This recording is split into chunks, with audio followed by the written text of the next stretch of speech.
Bismillahirrahmanirrahim. Assalamualaikum warahmatullahi wabarakatuh. Berjumpa lagi dengan kami Guru Berbagi. Di sini kami akan menjelaskan tentang sistem reproduksi pada tumbuhan dan hewan. Ini adalah bagian yang kelima. Nah, materi ini dapat digunakan untuk siswa SMP, MTS maupun sederajat. Nah, perlu kami ingatkan kembali untuk tetap menerapkan 3M. Yang pertama memakai masker, yang kedua mencuci tangan, dan yang ketiga adalah menjaga jarak. Dan selain itu silahkan di like, kemudian share, kemudian komen, dan subscribe tentunya, agar kami lebih bersemangat untuk membuat video pembelajaran selanjutnya. Nah, jika pada materi sebelumnya yang kita bahas adalah tentang tumbuhan, maka pada kesempatan kali ini kita akan membahas tentang reproduksi pada hewan. Nah, jadi ada beberapa nantinya reproduksi tentang hewan. Sebelumnya kita lihat dulu peta konsepnya. Nah, untuk reproduksi pada hewan tetap menggunakan sistem vegetatif dan generatif. Di mana yang kita ketahui vegetatif itu adalah proses perkembangbiakan yang dilakukan dengan tidak adanya peleburan sel kelamin jantan maupun betina. Sedangkan generatif itu harus ada peleburan sel kelamin jantan dan betina. Pada reproduksi vegetatif, di sini yang akan kita bahas adalah 3 buah. Yang pertama tunas, yang kedua partenogenesis, dan yang ketiga adalah fragmentasi. Sedangkan pada generatif yang akan kita bahas adalah vivipar, ovipar, dan ovovivipar. Untuk selanjutnya yang akan kita bahas adalah reproduksi pada hewan dengan cara vegetatif. Perkembangbiakan vegetatif merupakan perkembangbiakan tanpa melalui peristiwa perkawinan atau tidak terjadi proses pembuahan sel kelamin betina oleh sel kelamin jantan yang dilakukan oleh hewan tingkat rendah. Hewan tingkat rendah merupakan hewan yang tidak memiliki struktur tubuh yang sempurna. Nah, untuk vegetatif perkembangbiakan secara vegetatif ada 3 jenis. Yang pertama melalui tunas, yang kedua melalui fragmentasi, dan yang ketiga melalui partenogenesis. Nah, dari ketiga hal tersebut apa sajakah itu? Nanti kita akan membahasnya satu per satu. Yang pertama melalui tunas. Ini ada contohnya hewannya. Nah, hidra. Nah, muncul tunas kecil, tunas akan melepaskan diri dan menjadi organisme baru. Nah, ini adalah tunas-tunas barunya, kemudian akan menjadi membesar, dan ini siap lepas untuk menjadi anakan baru. Selanjutnya yang kedua adalah coelenterata, membentuk kuncup berupa tentakel. Kuncup akan bertumbuh dan menempel di sekitar kaki induknya, sampai kuncup baru tumbuh pada induknya. Nah, ini adalah coelenteratanya, kemudian akan menjadi tanaman baru. Kemudian yang kedua, fragmentasi. Nah, ini adalah contohnya cacing pipih ya. Yang awalnya hanya satu bagian akan menjadi dua hewan cacing pipih karena dia akan mengalami fragmentasi. Fragmentasi berasal dari kata fragmen yang berarti bagian-bagian. Berkembang biak dengan cara memotong atau memutuskan bagian tubuhnya untuk membentuk organisme baru yang dilakukan oleh hewan tingkat rendah. Contohnya adalah cacing pipih. Kemudian yang ketiga, partenogenesis. Nah, di sini partenogenesis contohnya semut. Nah, ini ada telur-telurnya. Dia akan mengalami partenogenesis.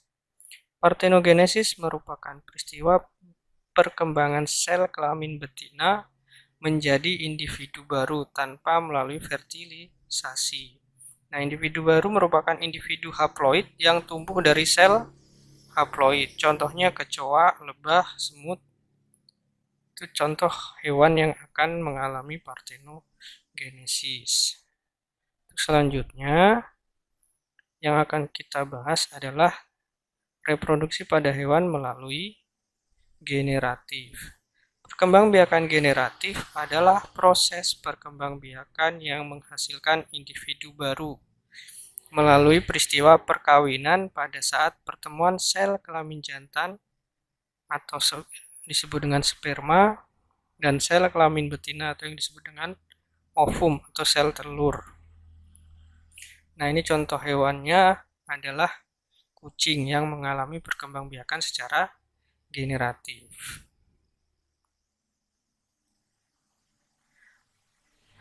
Pada reproduksi secara generatif terjadi dua fertilisasi. Yang pertama adalah fertilisasi internal, terjadi apabila proses peleburan antara inti sel telur dan inti sel sperma terjadi di dalam tubuh induk betina. Contohnya ada sapi, kemudian ada ayam, kura-kura, atau buaya. Kemudian yang kedua ada fertilisasi eksternal. Kalau fertilisasi eksternal ini berarti terjadi di luar, yaitu apabila proses peleburan antara sel telur dan sel sperma terjadi di luar tubuh induk betina. Contohnya ikan. Nah, ikan itu ketika akan berkembang biak, telurnya akan ditetaskan dulu oleh sel induknya. Nah, proses yang terjadi adalah di luar dari tubuh dari induk betinanya. Ada contohnya, sebelum proses fertilisasi, biasanya pada generatif akan mengalami proses gametogenesis, yaitu pembentukan sel kelamin ataupun gamet. Nah, pada reproduksi pada hewan terjadi dua pembentukan gametogenesis, sama sepertinya pada reproduksi pada manusia dulu. Pada hewan juga terjadi dua pembentukan gametogenesis. Yang pertama adalah spermatogenesis, merupakan pembentukan sel kelamin jantan atau disebut dengan sperma. Nah, ini ada prosesnya, spermatogenesis. Kemudian yang kedua, oogenesis, merupakan proses pembentukan sel kelamin betina atau disebut dengan sel telur. Di sini juga ada langkah-langkahnya. Ini udah pernah kita bahas pada proses pembelahan sel. Selanjutnya,